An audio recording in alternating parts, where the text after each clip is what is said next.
Hey everyone, it's Ben Hardy here, and in today's going to be reviewing the Toyota 86. This particular one has an automatic transmission, so we're going to see if it is worth getting. Before we get in this video, I want to give a huge shout out and thank you to the Brent Brown Toyota here in Orem, Utah for giving me some time with this 86. I'll include a link to their website in the description down below so you can check out what they have currently. And then on a side note, if you want to save time and money the next time you purchase a car, link to my car buying guide in the description down below. Let's get into it.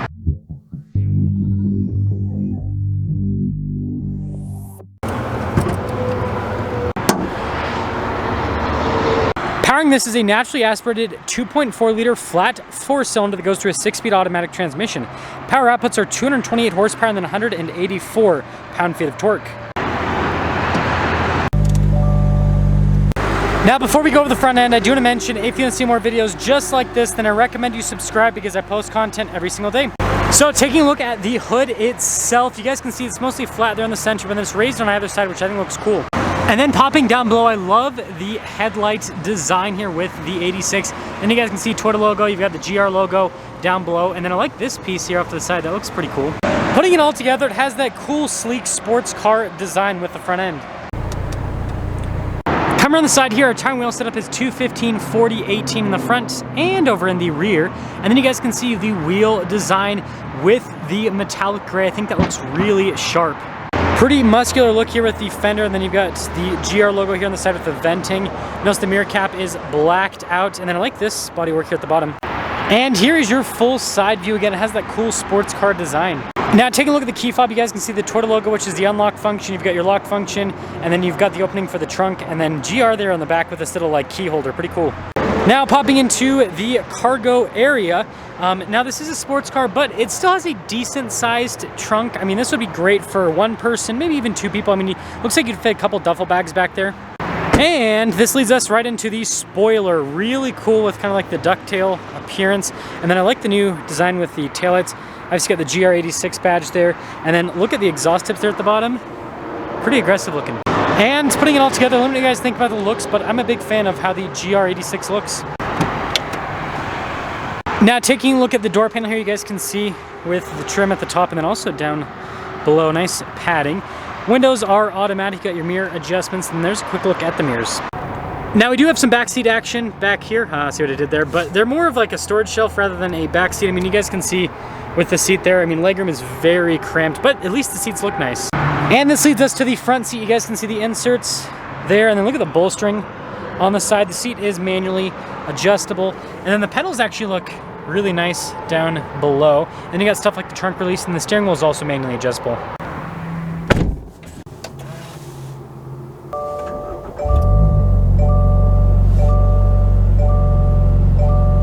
Now taking a look at the steering wheel, we've got nice soft touch trim all around. GR there at the bottom. Paddle shifters in the back for the 6-speed automatic. You've got stuff like your cruise control here. It's actually adaptive, and the stock is also there in the back. And then you got stuff like your volume controls, phone controls as well, and then stocks there on the back of the steering wheel.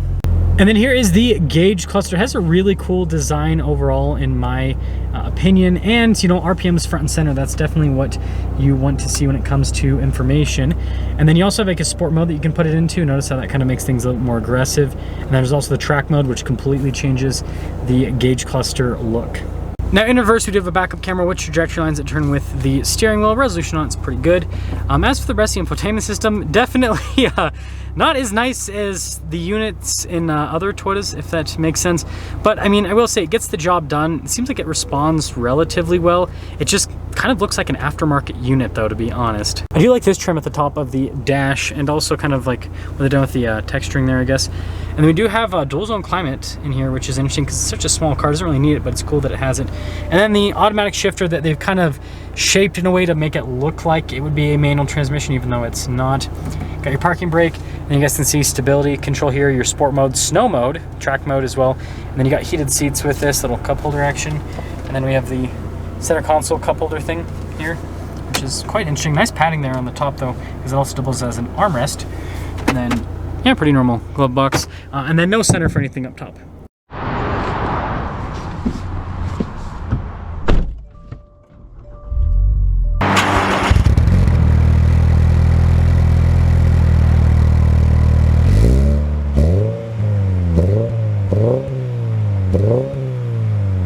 Well, let's talk about visibility before we set off. Here's the visibility of the hood, both of the mirrors. of the rear, and automatic away. I've kind of noticed a trend with these 86s and with the BRZ.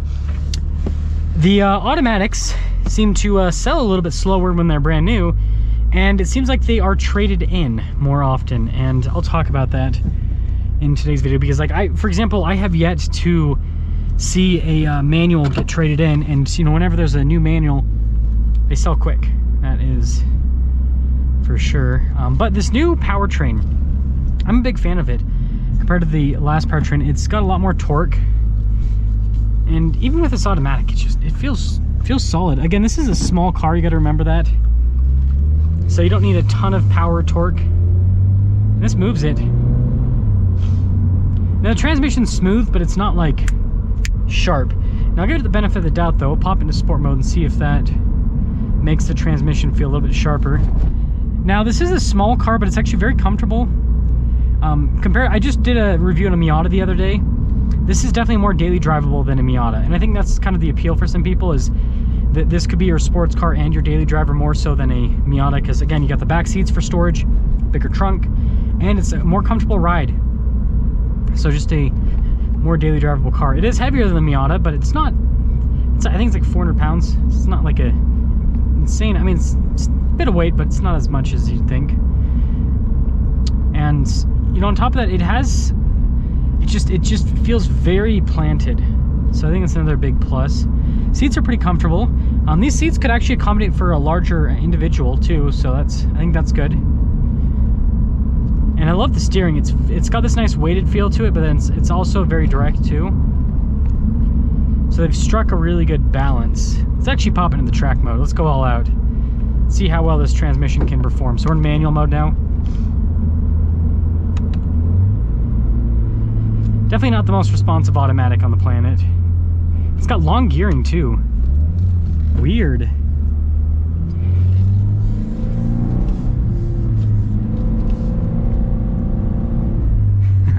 Yeah, super long gearing, but good torque. I mean, it's not the worst thing ever, but it definitely does leave a bit to be desired, especially when you compare it to the manual. And the thing that I think really kind of seals things for this automatic is, like, the automatics that people really like are the ones that are short and snappy, so it's like gear, gear, gear. Whereas this, I mean, the gears are so long, so it makes the car feel slower because of that. But with that being said, better than a CVT, right? Because that's what Honda did with the Civic. I know the Civic's not like a sports car like this, but it's like you have the Civic Type R and the SI, which are sportier cars, and then it's like, but you want to get the automatic version? Oh, it's a CVT, so at least this has a torque converter, so I will give the 86 that. So to sum things up, I think the 86 is a really cool car because it looks great, it handles really well, and this new powertrain has way more torque compared to the previous powertrain. And you know, the car just, it's so approachable, and you can just have fun. You don't have to go as fast. I will say though, you know, this car, you do want to push it more than the Miata. The Miata, you can have fun at slower speeds, whereas this, you kind of feel like you want to corner faster and everything. It's kind of like you want to push things a little bit more. Now the automatic transmission, it's not the worst thing on the planet, but like, man, the manual is so much better. Like with this car, I wouldn't, like me personally, I would not even consider the automatic at all. I would just go straight to the manual. And I've driven the manual a few times, and it's just a night and day difference when it comes to the experience. And I honestly think that like the only reason why this has an automatic in it is just because, you know, they know that there's going to be people that are going to that don't know how to drive manual, that aren't willing to drive manual, but want this car for the looks, for whatever. So they, you know, I think they just make the automatic for that crowd. But you know, if you're a car enthusiast, you're probably not gonna have as much fun with it. So let me know what you guys think about the new 86, and let me know what you guys think about the automatic. But I'm gonna say, you know, for me, I'm sure that this is reliable and all that stuff, so it's not bad to say about it. It's not what this car is meant to be. This car, in my opinion, is meant to be a manual car. So even if you don't know how to drive manual, like, trial by fire, buy this car in a manual, learn how to drive manual with the car. you'll love it, and it's a Toyota at the end of the day, so it is reliable. So like if you mess up a little bit with your learning how to drive manual, not the worst thing on the planet. But let me know your thoughts.